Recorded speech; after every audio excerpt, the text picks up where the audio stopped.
안녕하세요. 저는 40대 초반이며 중견기업 팀장으로 일하고 있습니다. 결혼을 해서 많은 일을 겪었는데 처음에는 금전적으로 많이 어려웠습니다. 제 남편은 저와 동갑이며 30 초반에 회사끼리 거래하게 되면서 우연히 알게 되었습니다. 남편은 30대 초반에 친구들과 함께 앱 개발 스타트업을 시작했는데 사업은 되게 잘 되지도 않지도 않은 적당한 수준으로 이어졌습니다. 제가 회사 프로젝트를 진행하면서 남편을 알게 되었고 서로 호감이 생겨 자연스럽게 연애를 시작했습니다. 그리고 30 중반쯤 결혼했습니다. 결혼한 이후 아이가 생기지는 않았지만 결혼한 지 얼마 되지 않아 남편과 함께 아이를 갖기를 계획 중이었습니다. 사업이 점점 어려워지고 있어요. 처음에는 2명이 나쁘지 않은 상황이었는데 이상하게 갑자기 잘 안 되더라고요. 나름대로 돌파구를 찾으려고 새로운 앱도 개발했었는데 성과가 좋지 않아 금방 접었고 그나마 유지되던 광고마저 다 끊어진 지경에 이르렀어요. 물론 그때에도 제가 회사에서 어느 정도 자리를 잡은 상황이어서 수입이 나쁘지 않았거든요. 그래서 제가 남편에게 내가 버는 것으로 생활할 수 있으니까 너무 걱정하지 마. 만약에 사업이 잘 안 된다면 얼른 정리하고 다른 일을 할 수 있으니까 부담 갖지 말고. 우리 아직 젊으니까 뭐든지 할 수 있다고 말했어요. 옆에서 격려해준 저지만 남편은 사업이 망하면 빚더미에 앉을 수 있는 상황이 되었습니다. 매일 불안해하며 친구와 사방을 뛰어다니며 해결 방법을 찾았지만 뾰족한 해결책은 없었습니다. 어느 날 남편이 퇴근하자 저에게 다가와 망설이다가 우리 집에서 도와달라고 해볼까라고 말했습니다. 이렇게 어려운 상황인데 누구라도 한 명 정도는 도와줄 것이라고 상의하더군요. 남편이 시댁에 도움을 요청하고 싶다는 마음이 들어 한번 가서 도와달라고 해보자. 어떤 방식으로든 도와주실 거겠지라며 연기를 써봤습니다. 남편은 시댁 식구들을 언제나 어려워했지만 이번 상황은 어쩔 수 없는 상황인 듯합니다. 찾아가기로 약속한 것이잖아요. 그런데 시댁에 도착해서 당황했어요. 주말에 시간을 내서 남편과 함께 가려고 했지만 현관문이 열리지 않는 거예요. 문전박대는 처음 겪어봤어요. 제게도 충격이지만 남편은 얼마나 충격을 받았겠어요. 안에서 문을 열어주지 않아서 남편이 무작정 서 있었어요. 몇 번이고 문을 열어주려고 하다가 결국 그냥 집에 가자고 제안했어요. 계속 기다려봐야 열릴 것 같지 않아서 그렇죠. 하지만 남편은 제 말에 대답조차 하지 않고 있었어요. 넋을 잃은 사람 같이 있으면서 눈물만 흘렸어요. 그 말씀을 듣니 너무 안쓰럽고 제 마음도 슬퍼져서 같이 울게 되더라고요.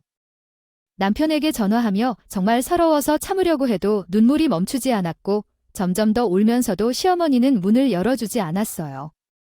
분명히 안에서 인기척도 낮고 복도가 어둡기 때문에 현관 센서 램프가 몇 번이나 켜지고 꺼지는 것이 보였으나 귀염스럽게도 문을 열어주지 않았어요.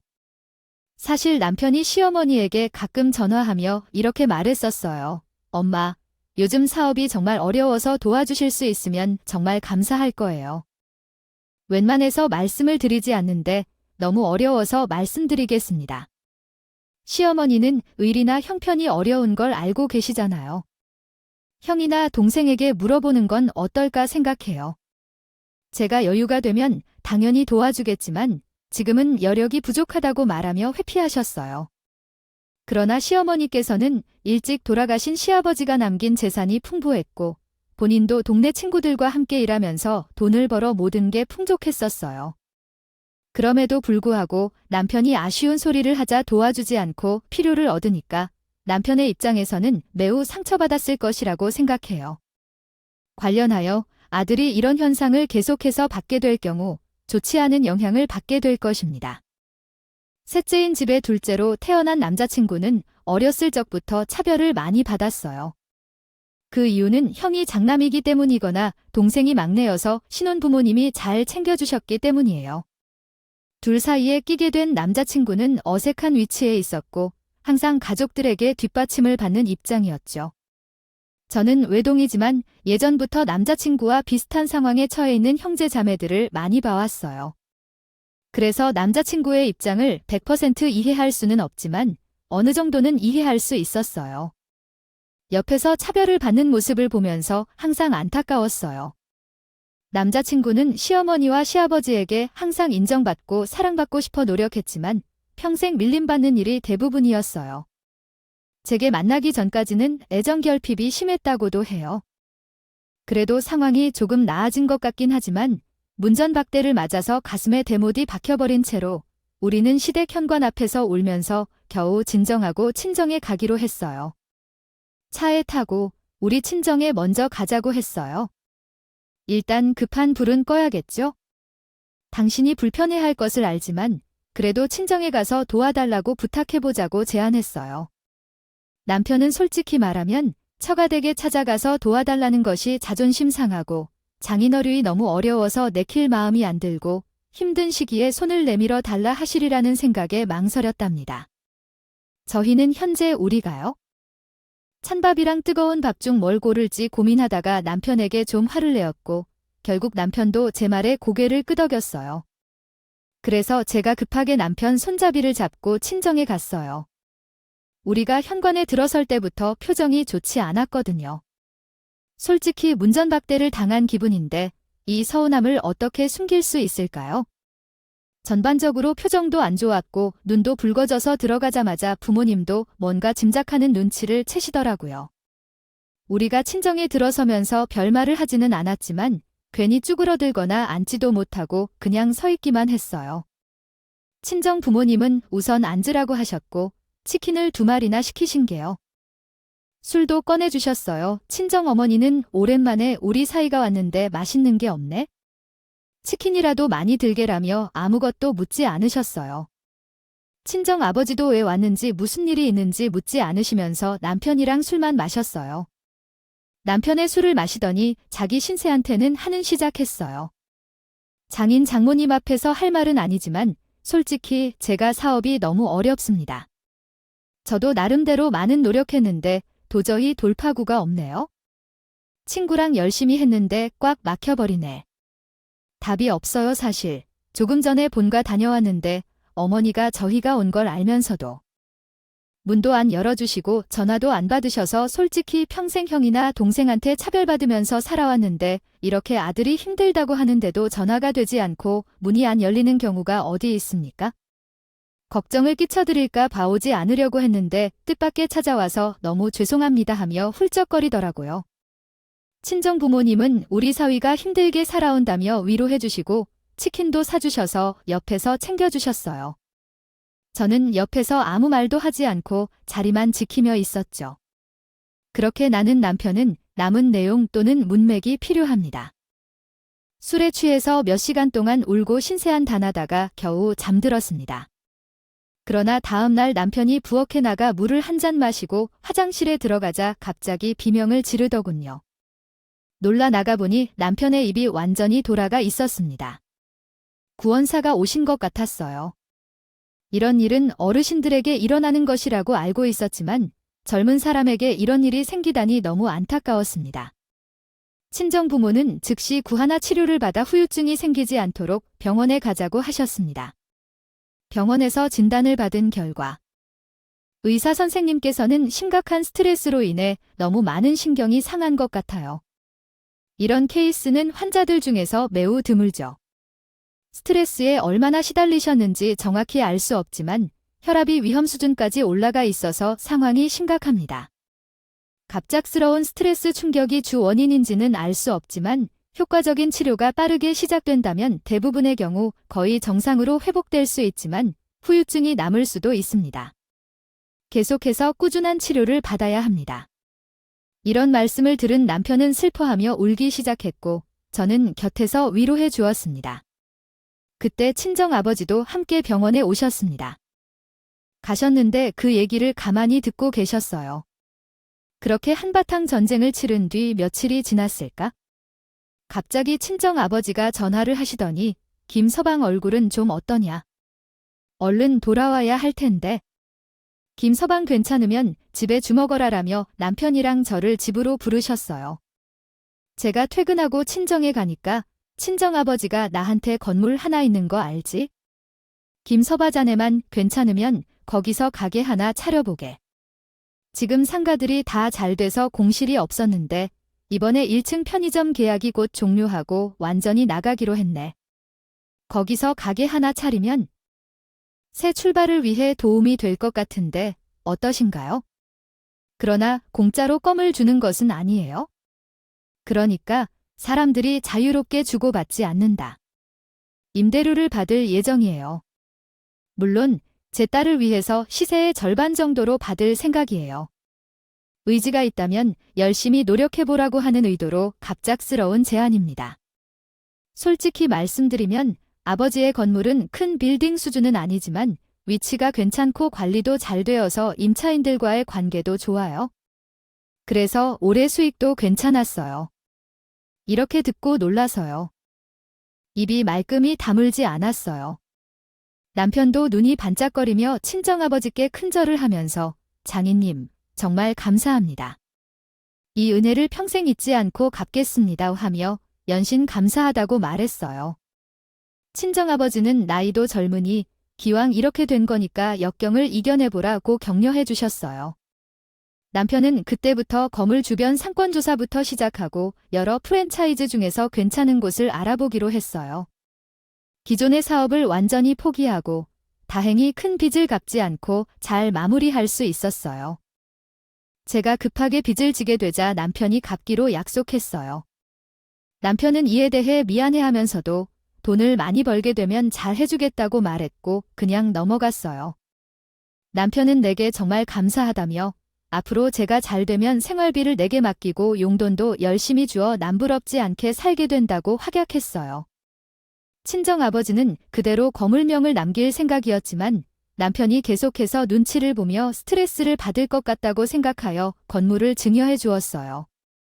어차피 저는 외동딸이니까 건물을 저에게 줄 것이라고 말씀하셨지만요. 기왕 사이가 건물에 들어오게 되었으니 저보고까지라며 증여해 주시더라고 하셨어요. 물론 남편과 부동산 계약 모두 완료되기 전까지 친정아버지가 갖고 계셨던 것 같아요. 저는 건물 하나를 받았기 때문에 친정 부모님의 생활비를 전적으로 책임지기로 했어요. 혹시 남편이 사라질까 걱정되어 건물을 제 명의로 등기한 후에도 그것을 언급하지 않았어요. 어떤 문제가 생기면 항상 공인중개사를 통해 모든 것을 처리하기로 했고 남편은 상가 주변에 많은 직장인들이 있지만 남쪽 회사들과 차이가 있어 근처에서 가볍게 술 한잔 할 만한 곳이 없어서 캐주얼 펍을 창업하기로 결정했어요. 다양한 프랜차이즈가 있어서 그 선택에 많은 고민을 했고 그래서 함께 결정을 내렸습니다. 꽤 오랜 시간을 들여 계약 조건이나 본사 방침, 그리고 다른 가게들의 운영 현황 등을 면밀히 검토한 끝에 가장 적합한 곳으로 결정했습니다. 약간 포차 느낌도 나는 프랜차이즈로서 왠지 잘 될 것 같은 느낌이 들었어요. 물론 남편과 저 둘 다 사업이란 것이 많은 변수가 있고 앞으로 어떻게 될지 아무도 모르는 일이라 불안한 마음을 가끔 느낀 적도 많았어요. 그러나 오히려 제게 설레고 기대를 부여주어 긴장되는 순간도 있었어요. 그래도 인테리어와 주방 등을 준비할 때 우리만의 새로운 시작에 대한 기대로 은근히 설레고 흥분도 했죠.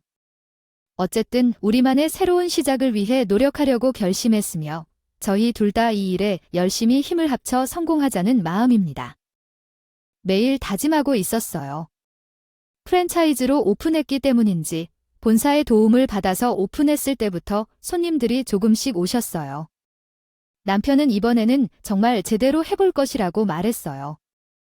당신이나 장인어른이나 우리에게 큰 빚을 줬으니 잘 되면 우리의 대접은 내가 꾸미겠다라고 말하며 저는 의대 공부할 때 이번 일을 결코 잊지 않을 거라고 말했어요. 옆에서 많이 도와줄 것을 약속하며 그대로 보였어요. 나 또한 남편의 사업이 잘 될 것 같아서 기대감이 높아졌어요. 남편은 본사에서 교육을 받을 때부터 정말 열심히 했어요. 가게를 오픈한 이후에도 매년 조리법을 학습하고 연습하며 서비스도 친절하게 하려고 노력했어요. 노력하고 있거든요. 그래서 조금씩 입소문이 퍼지면서 주변 직장인들이 자주 찾아왔어요. 특히 회식하러 와서 2차로도 찾아오는 손님이 많았는데 한자리에서 계속 술과 음식을 시켜서 오랫동안 앉아있는 손님이 많아서 매출도 꾸준히 오르기 시작했어요. 남편은 이제 뭔가 좋아지는 것 같아요. 처음보다 매출도 계속 오르고 있어서 이대로만 가면 우리도 형편이 크게 좋아질 것 같아요. 앞으로도 열심히 노력할 테니까 나만 믿어줘. 나는 허강시켜줄 테니까 자신만만하게 말했어요. 알바생 교육도 매번 철저하게 하고 본인이 직접 모든 일을 다 처리하여 음식과 서비스의 퀄리티도 좋은 상태로 유지했어요. 제 남편이 이렇게까지 열심히 하는 것을 처음 보아서 뿌듯하기도 했고 매출이 계속 증가하니 기분이 좋았어요. 물론 아내로서도 제가 나름대로 이것저것 많이 도와주었어요. 특히 저희 가게를 홍보하기 위해 친한 거래처 마케팅 담당자에게 제 사비를 털어서 마케팅 부탁했거든요. 뒷돈이 생각보다 많이 들었지만 본사에서도 마케팅 지원을 해줬지만 그것만으로는 뭔가 부족하다는 느낌이었어요. 그래서 저는 개인적으로 마케팅 업체에 의뢰하여 블로그와 SNS 등 여러 곳에 방문을 유도하도록 내용을 올렸고 회사 차원에서 세일을 할 때마다 대대적으로 홍보를 했었어요. 그러다 보니 손님들이 조금씩 더 몰려오기 시작했거든요. 저는 마케팅에 도움을 받은 것을 남편에게 알리지 않았어요. 혹시 제가 노력한 것보다 마케팅 효과가 더 크다 생각하고 자부심 상해할까봐 의도적으로 숨겼던 건데요. 지금 생각해보면 남편을 너무 지켜주고 너무 배려해줬던 것 같아요.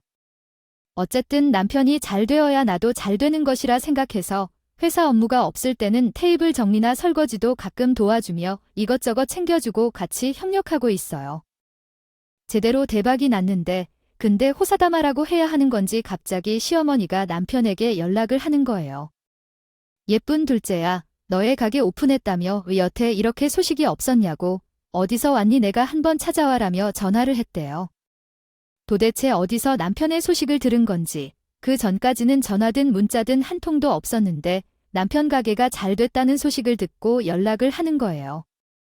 솔직히 이제 와서 갑자기 연락하는 게 어이가 없었어요. 저는 연락을 아예 끊었으면 했는데 남편은 그게 안 됐나 봐요. 하긴 엄마니까 차마 연을 끊는 건 어려웠겠죠. 근데 시어머니의 연락이 다시 시작되면서 점점 상황이 악화되고 있는 것 같아요. 시어머니로부터 갑자기 연락이 오는 것을 보고 자신의 자식에게 어째서 그런 행동을 할 수 있는지 의문이 들었어요. 솔직히 말하면 시어머니가 남편에게 문자나 전화를 하는 것이 정말 보기 싫었어요. 그래서 만약 시어머니가 남편에게 연락을 한다면 그것을 막기 위해 다시는 연락하지 말라고 권고하고 싶었어요. 언제 그런 기분이 생기는지 이제서야 와서 무슨 품위로 연락을 하는 건지 의문이 들었고 아들이 잘 되었다는 소식을 듣고 어머니의 행사를 하려는 것인가 싶기도 했어요. 삶 동안 천대했던 둘째 아들이 이제야 꿈을 이루려는 것을 본 것이 눈에 띄어 어이가 없었어요. 남편 역시 시어머니로부터의 전화나 문자를 받는 것은요. 오면 짜증이 나는 것이 눈에 띄더라고요. 처음에는 적당히 받아들였는데 가면 갈수록 엄마, 제가 바쁘니까 나중에 통화해요. 지금 할 일이 많아서 전화 오래 하기 어렵네요. 라고 말했어요. 직원들을 두고 일하니까 찾아오실 필요는 없고요. 오셔도 일을 도와주실 건 없어요. 라며 퉁명스럽게 대답했어요. 그리고 문제는 아예 답도 하지 않고 읽지도 않고 버렸어요. 그렇게 남편이 무뚝뚝하게 대응하니까 나중에는 시어머니가 가게로 전화하더니 남편이 가게로 불쑥 찾아오신 거예요. 남편이 말했어요. 당신의 표정 관리가 정말 안 됐지만 다행히 사람이 없는 시간대에 찾아와서. 다행히도 그랬습니다. 어머니께서 그때의 아들을 이렇게 번듯하게 가게 차리셨는데 초대를 하지 않으셔서 섭섭하다고 하셨다고 합니다. 더구나 그냥 앉아있기만 하지 않고 계속해서 남편 가게에 들려 앉아서 음료수를 마시고 직원들과 이야기를 하신다고 하셨습니다. 또한 남편에게도 괜히 이러저러한 얘기를 붙이며 나가지도 않고 계셨다고 합니다. 언제부터 가게를 하기로 했었는지 그리고 왜 나에게 말을 하지 않았는지 만약 가게를 할 생각이었으면 내가 많이 도와줄 수도 있었는데요. 지금이라도 도움이 필요하면 언제든지 말해 알겠다고 했지라며 계속 서글스럽게 토라졌다고 해요. 잠깐 왔다가도 짜증이 날 수밖에 없는데 사정은 엄마라고 본인이 손수 음료수를 꺼내주셨고 괜히 혼수를 두는 것이 너무 화가 났다고 말했다고 하더라고요. 알고 보니 시어머니의 친구가 남편이 일하는 모습을 보고 시어머니에게 알려준 이후로 계속 가게에 오셨다고 하네요. 가게가 잘 되고 있다는 말을 듣고는 사장 아들 할머니 행세를 하고 싶어 오신 것 같았어요. 저는 남편한테 아무리 어머니라 해도 솔직히 우리가 힘들 때 문을 따락바람 하셨던 것은 너무하셨잖아. 우리가 그렇게 문을 열어달라고 해줬는데요. 배를 누르고 전화를 걸 때는 그렇게 대답도 안 하시고 모르는 척을 하셨는데 이제 와서 왜 찾아오시는지 이해가 안 돼요. 솔직히 돈을 받고 찾아오신 게 아니라고요. 시댁에서 먼저 우리와 연락을 끊으셨으니 우리도 끊는 게 옳다고 생각했어요. 혹시 남편이 시댁에 휘둘릴까봐 미리 말씀을 해두신 거예요.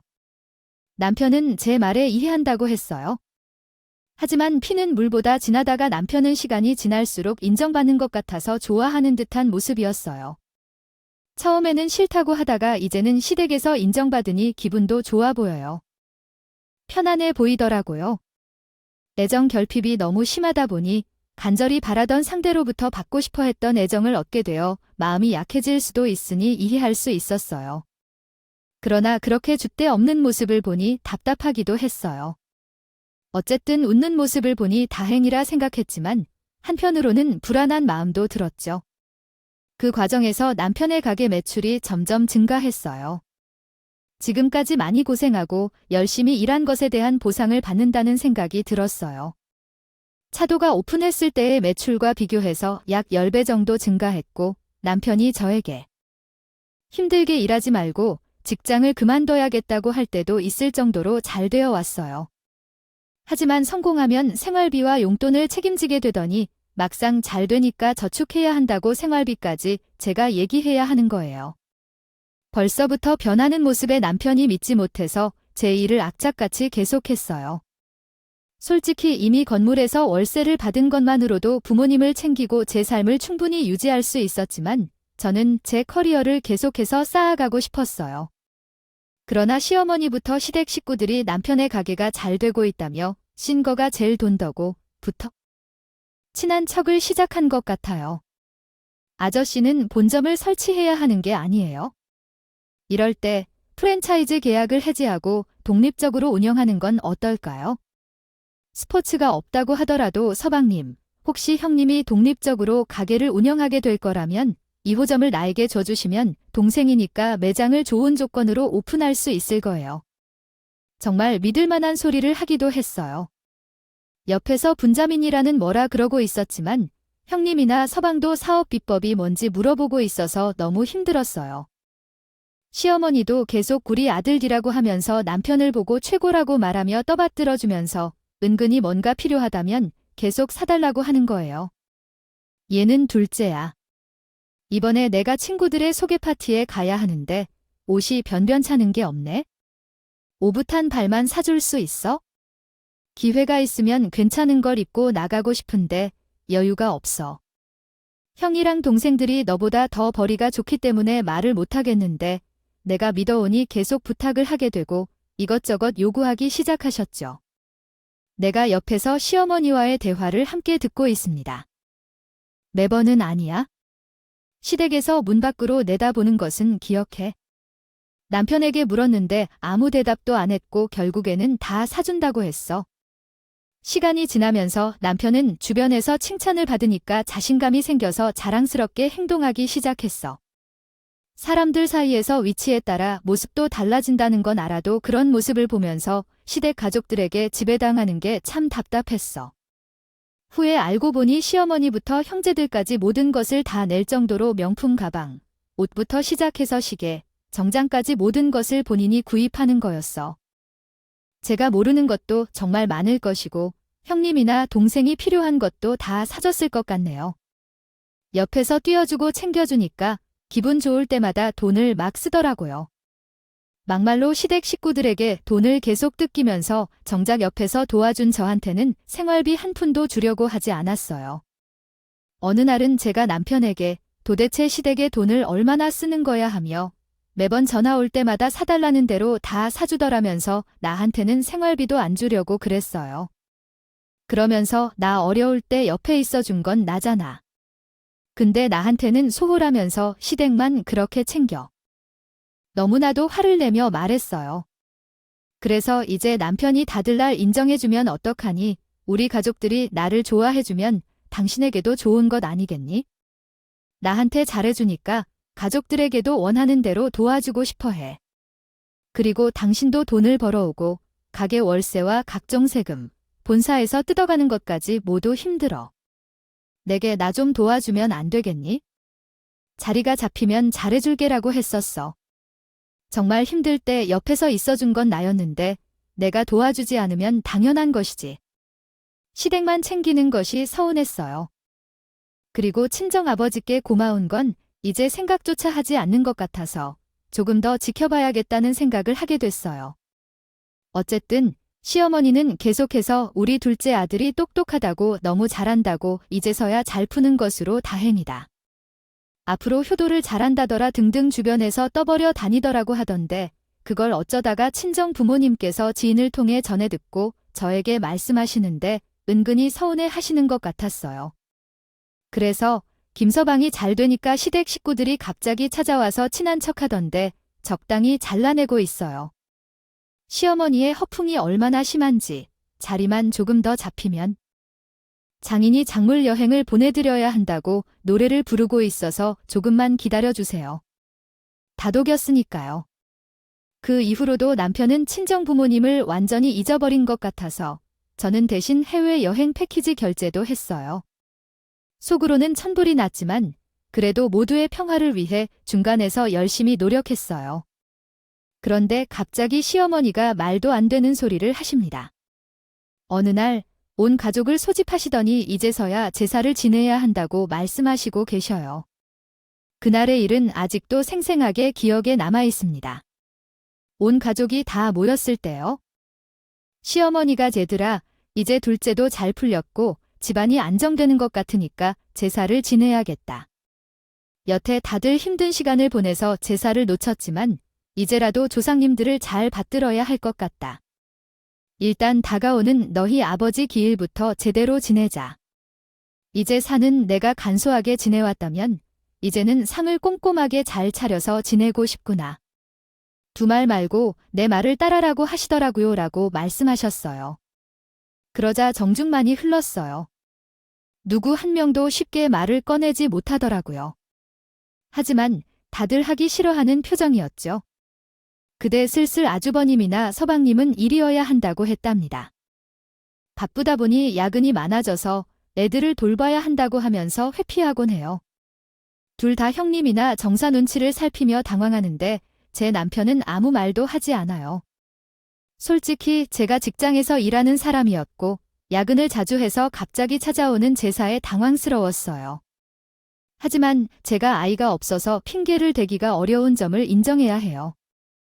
물론 무턱대고 싫다고 말할 수는 없지만 분위기가 좋지 않아서 그래요. 그런데 시어머니가 갑자기 제게 말했어요. 우리 집에서 가장 잘 풀린 둘째네가 주도적으로 제사를 지내는 게 맞아. 버려는 장남이 맞는 것 같지만 그런 규칙이 있지만 꼭 따라야만 하는 법은 없어요. 너희 둘째는 아직 아이가 없기 때문에 시간이 더 많을 것이며 조상 윤덕을 가장 많이 보는 상황에서 이번 사업이 잘 풀렸으니 책임지고 맡아서 집안 재산을 준비하라고 하시는 것이에요. 저는 그 말을 듣고 얼마나 어이없었는지 모르겠어요. 그래서 저는 단호하게 거절했어요. 솔직히 말하면 제가 제사를 제대로 지내지 못하고 있어요. 직장인이고 약도 많아요. 제 형부네나 동생 거처에만 바쁘게 다니는 건 아니에요. 물론 우리 나이가 어리지만 우리는 둘 다 일해서 소득을 올리는 중이고 가게도 새벽에 문을 닫아요. 제가 야근을 해야 할 때도 있고 밤을 새야 할 때도 있어서요. 현실적으로 제사 준비는 어려워요. 그리고 여태 제사를 하지 않았는데 왜 이제 와서 갑자기 하자고 하는지 이해가 되지 않아요. 남편 가게가 잘 되기 전부터 제사를 지낼 필요는 없는데 왜 우리가 조상님 도움을 받았다는 건지요. 또한 여태 등한시하며 조상 대접을 해봤자 조상님들이 좋아하겠어요라고 공개적으로 이야기했어요. 하지만 시어머님은 저에게 한번 제사를 지내라고 했을 때 비형도 많이 들고 소원도 많이 걸었니? 차릴 음식을 얼마나 준비했는데 다 해야 한다면 형편이 좋은 우리 둘째가 하는 것이 맞다. 그리고 너희는 아기가 있으니까요. 없으니까 제사 음식 준비한 시간도 넉넉하잖아. 근데 뭘 그렇게 토를 다니 심히 말이 말 같지 않은 거냐? 잘 모르면 친정 가서 배워라. 어쨌든 이번 제사부터 너희가 준비해야 하니 그리 알아라라면서 저한테 떠넘기시더라고요. 남편 가게가 새벽은 돼야 끝나니까 사실상 저보고 혼자 제사 준비하라는 말씀이었거든요. 그래서 이건 정말 아니다 싶어서 솔직하게 말씀드렸어요. 어머니 그때 남편 첫 사혼 망해갈 때 저희 정말 어려웠어요. 그대 시댁에 찾아왔을 때 문전박대당한 거 절대 못 잊어요. 그날 센서등이 켜졌을 뿐이고 아래에서 인기척이 들리는 것도 명확히 들었지만 아무리 어렵다 해도 제대로 한번 연락해주지 않으셨어요. 게다가 아주버님과 서방님도 남편이 힘들다고 할 때 도와주신 적이 있나요? 다들 아는 척하지 않았나요? 그렇게 하다가 이제 가게가 잘 되고 매출이 좋아지니까 친한 척하면서 이것저것 사달라고만 하시고 이건 상황에 맞지 않잖아요. 이러다 만약에 어려워지면 그때도 아는 척하실 거 아니에요? 그런데 그렇게 말하고서 제사 준비는 저희가 다 해야 한다고 하시죠. 사실상 제가 혼자 해야 한다는 건데 그 말을 순순히 따를 이유가 있을까요? 저는 제사를 지낼 수 없어요. 제사를 지내고 싶으시면 어머니와 형님과 상의해서 하세요. 이런 말을 바로 하버렸어요. 그러자 순간적으로 분위기가 완전히 찬물을 끼얹은 것 같았지만 속이 너무 시원했어요. 다만 남편이 가만히 있는 것이 마음에 들지 않았어요. 어쨌든 다들 분위기도 좋지 않았고 제사를 지내는 것도 환영받지 않아서 상황은 대충 1달러가 됐어요. 그런데 집에 돌아가니 남편이 저에게 화를 내고 있어요. 너 아직도 나를 무시하는 것 같아. 나는 예전처럼 사업이 망한 사람인데 내가 장인어른 건물에서 가게를 세워 세금을 낸다고 무시하는 거야 라고 말하고 있는 거예요. 어차피 임대료를 제대로 낼 뿐만 아니라 계약서도 쓰고 들어갔는데 월세가 밀린 적도 없어요. 그런데 왜 그런 생색을 내며 다른 가족들은 나를 인정하는데 당신만은 왜 그렇게 나를 깎아내리려 하면서 갑자기 말 같지도 않은 소리를 하더라고요. 저는 어이가 없었어요. 처음에 친정아버지가 도와주지 않았다면 사업을 시작할 수 있었을까요? 임대료도 절반만 낼 뿐이고 월세도 솔직히 다른 가게들보다 조금 더 낮게 받았거든요. 그렇다고 해서 사업이 잘 되는 것도 아니에요. 그러나 친정이든 전혀 어디서든 임대료나 월세에 관해 그런 말을 한 적이 한 번도 없어요. 남편이 한 말을 듣고 나는 과거부터 친정에서 혼자 자격지심을 느끼고 있었다는 것을 알았다. 사업을 시작할 때는 감사해서 최선을 다하며 도와주었지만 최근에는 왜 자신을 무시하느냐며 불평하는 태도라서 화가 났다. 나 또한 남편에게 말했다. 친정에서 당신을 무시한 적이 아니라 오히려 도와준 것을 못 믿는다면 당신도 알고 계신 박 팀장에게 전화해 물어보세요. 우리가 많은 도움을 주었는데 이제는 와서 무시하냐는 건 뭐야? 우리는 당신이 인정 안 해준 적 없어. 그리고 당신은 친정에 도리 다 했어. 언제나 간식이고 쓸 데도 없고 다 빼줄 것 같더니 심장 부모님한테 선물 하나 사드린 적이 있어.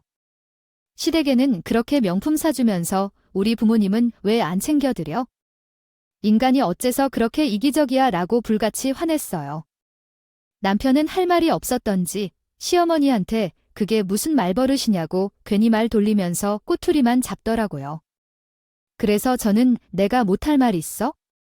당신도 그날 나랑 같이 울었잖아. 지금 와서 돈 보고 달려드는 시댁 식구들이 그렇게 좋아하는데 정신양약 같아서요. 차려라고 한마디 했더니 그 이후로 남편은 입을 꼭 다물고 방에 들어가 버렸고 그날 이후 냉전이 시작되었어요. 그렇지만 며칠 뒤에 주말에 쉬고 있는데 부동산에서 전화가 오는 거예요. 부동산에서는 제가 가게 건물 주니까 남편 가게 관련된 결정도 제가 하는 줄 알고 전화를 걸었던 거죠. 공인중개사가 사모님, 좋은 곳을 찾았다며 새 건물을 소개해주면서 가격은 현재 위치한 건물보다 조금 높지만 1층에 위치하고 상권도 좋아요라고 설명을 하던데 전혀 무슨 말인지 모르겠더라고요. 그래서 그게 무슨 뜻인지 물었더니 공인중개사가 남편의 가게를 옮길지 봐달라고 해서 그랬나요? 생각보다 좋은 건물이 빨리 나와서 지금 옮겨야 할 것 같아요. 계약 기간도 이미 다 끝났고요. 바로 결정하는 게 어떨까요? 그래서 일단 알아보겠다고 말하고 나중에 연락드릴게요. 그리고 그렇게 했어요. 그리고 남편한테 전화해서 가게를 왜 옮기나요? 이게 무슨 일이에요? 갑자기 왜 옮길 생각을 해요? 혼자서 결정한 건 아니죠. 라고 화를 냈어요. 그래서 남편은 솔직히 내가 매번 나를 무시하고 저택에서도 눈치를 주니까 못 참겠다. 그래서 옮길 거예요. 계약도 끝나갈 때도 다 돼서 처가도 아무런 반대 없이 나 혼자서 할 거예요. 그런 식으로 해야 너도 나를 무시하지 않겠죠? 라고 했어요. 가게를 옮기는 일 때면 며느리 돌봄도 충분히 해야 하고 시어머니에게 버릇없이 말하지 말아야 합니다. 또한 제사는 꼭 제때 해야 합니다. 어머니가 하라고 하면 딸을 거쳐야 합니다. 어째서 이렇게 말이 많냐고 하는 건가요? 그 말을 듣고 생각해봤더니 남편은 이미 시어머니와 제사를 맞추고 결정한 것 같았어요. 매번 중요한 결정을 먼저 상의도 없이 마음대로 내리는 건 저도 참기가 어려웠어요. 남편의 말에 어이없어서 가게를 옮기든 말든 자신이 선택해서 진행하면 그 자리는 빨리 차게 될 겁니다. 우리는 손해보지 않을 거예요. 공인중개사에게 연락해서 새로운 집으로 바로 이사를 갈 생각이야. 친정 아버지랑 상의할 필요도 없어. 공인중개사가 다 알아서 해줄 테니까. 하지만 나는 제사를 절대로 지낼 수 없어. 만약 제사를 지내고 싶다면 너가 알아서 준비하고 상 차리고 조리해서 다 해야 해. 나는 수입이 없어도 잘 먹고 잘 살 거야. 현재 살고 있는 집은 4명이서 살기에는 너무 작아. 마음대로 하고 싶다면 나가 사라고 말할 거야. 내 발언에 조금은 쫄았는지 남편들은 집에 들어왔지만 음식을 주저앉아 살며시 볼 뿐이었어. 잠만 자더니 나가버렸어. 눈에 최대한 보이지 않도록 했기 때문에 차라리 성가시지도 않고 편했지. 하지만 며칠 뒤에는 타이밍 좋게 시어머니가 저에게 전화하여 재산 분할 날짜를 알려주신 거예요. 그 말을 듣고 진심이 꼭지가 돌아버려서 시어머니에게 전 재산을 넘겨주지 않을 거고 남편과 이혼할 거니까 그쪽 가정과는 더 이상 관련이 없을 거예요. 앞으로 전화하지 마세요. 오늘 바로 이혼 절차를 밟을 예정이니 잘난 둘째 아들과 함께 평생을 보내세요. 끊고 남편에게도 전화해서 너희 집과 더 이상 관련이 없어. 이기적인 너희 가족들과 이혼하자. 서로 신경 쓰지 말고 평생 편안히 살자라고 말하고 끊었어요. 그 이후로 매일 화를 내며 이혼할 때까지 계속하고 있어요. 남편은 화를 내며 무슨 말이냐고 했지만 나는 그냥 대답을 끊었어요. 그런데 시어머니는 나가 제사도 안 지낸다고 하고 전화도 마음대로 끊으니까 갑자기 집까지 달려왔어요. 그리고 나를 보고 내 아들 덕에 팔 잡혔다며 어디서 건방지게 시미한테 버릇없이 대해 너는 친정에서 무엇을 배운 건데 내 부모님이 그렇게 가르치던가 하며 소리를 질렀어요. 그리고 또 어디서 며느리처럼 할 일도 안 하고 제사도 안 지내려고 한다 그래. 내가 말하기 전에 내가 먼저 얘기를 꺼내야 하며 집안 조상을 받들어야 하는 거 아니냐고 말했어요. 조상덕은 내가 가장 자주 본 사람인데 다음에는 직원만 제외하고 싶다며 말도 안 되는 소리만 들었어요. 그러면서 늦었지만 며느리 교육을 해야겠다며 자주 화를 냈죠. 저는 너무 놀란 나머지 말도 못했어요. 그리고 시어머니가 계속 소리를 질러 화를 내니 부동산 서류를 제시하면서 어머니, 그 잘난 아들 가게 주인이 바로 제가 아니에요 라고 말했어요. 그리고 다음 날에는 즉시 변호사를 만나 이혼 절차를 시작했어요. 저도 참다 못해 한계에 도달해서 결국 더 이상 같이 살 수 없다고 말했고 그래서 변호사와 함께 열심히 상담하여 이혼 절차를 진행했어요. 남편에게서 이혼 사유로 시어머니를 거론했지만 내 마음은 변하지 않았습니다.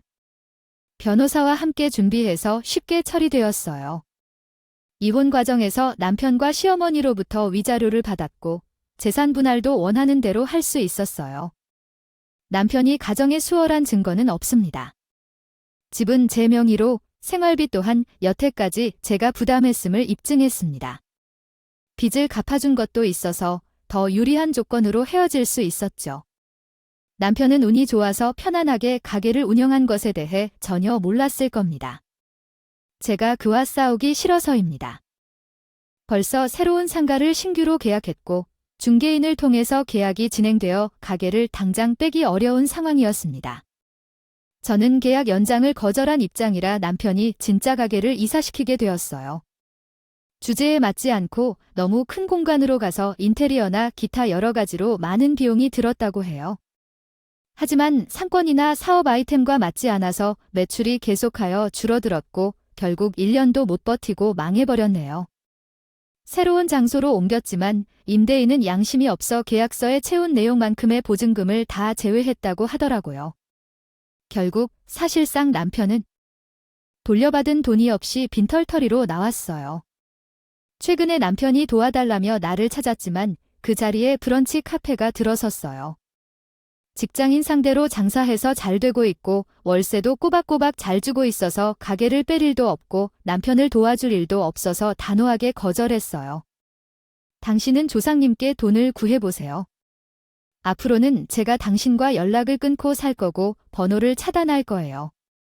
자꾸 연락이 오거나 근처에 오면 접근 금지 신청을 할 거니까 알아두세요. 이렇게 이야기해서 최근에는 조용해졌어요. 앞으로도 계속 이런 상황이 될 것 같아요. 다들 유지되었으면 좋겠네요. 속에 참은 것을 마시지 말고 말로 해결해 보세요. 해결이 안 된다면 행복한 길을 선택하세요. 너무 늦으면 제처럼 속에서 화병만 쌓일지도 모릅니다. 제 이야기 들어주셔서 감사합니다. 오늘도 저희 채널에 오신 것 감사합니다. 더 좋은 이야기를 찾아드릴 것이니